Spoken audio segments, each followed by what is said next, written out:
I've been asked what are my three favorite songs. My first choice was John Cage, Imaginary Landscape. My second choice is Duke Ellington's Tone Poem for Harlem.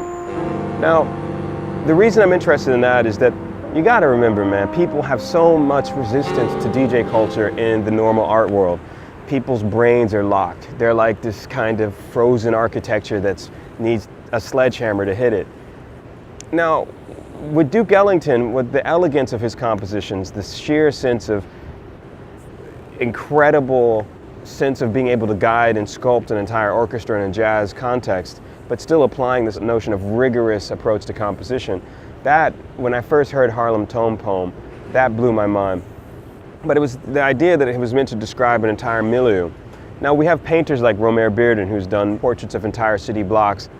The social space in black culture in that time was much more compressed, because obviously Harlem was this place that one could see like Paris in the imagination or Berlin in the 1920s. Harlem was at the core of whatever movement was going on in African American culture. So a tone poem, it's divorced from the normal sense of spoken word culture that we usually look at for a story in African American culture.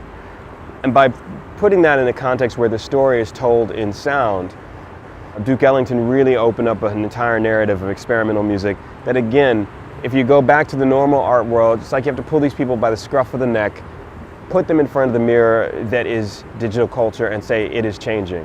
So everything is changing, all is flux.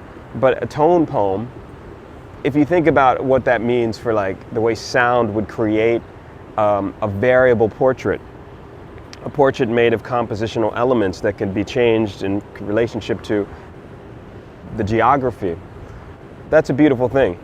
Duke Ellington, by transforming the experience of the orchestra, transforming the experience of the basic concept of what jazz was, set the tone for Miles Davis later. But the bridge between the two, the studio.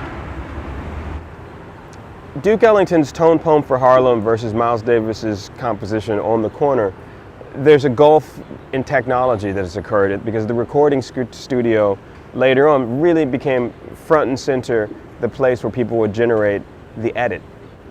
Miles Davis, some of his most famous pieces, of course, Bitches Brew, In a Silent Way, those were pieces that tape collage and using the studio to edit the musician's style of playing became a crucial part of the way you can really imagine any of those compositions. The studio was central. So On the Corner was a social statement, but it was still influenced by Miles Davis's studio experiences.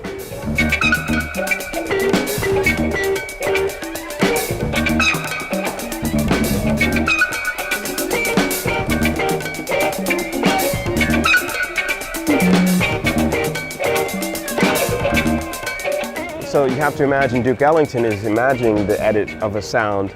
Like, you're going to edit this tape, you're going to edit the sound of this interview. But imagine having to do that on the spot, in your mind, without the technology around you. So you have to tell the trumpet player, play this note, wait a second, go back, everyone stop for a second, let's go back to that sound, boom. And, you know, you can easily think about some of his other symphonic works, some of his other large-scale jazz pieces, but Tone Poem for Harlem, that one, you can never really say that the sound does not tell you where you are.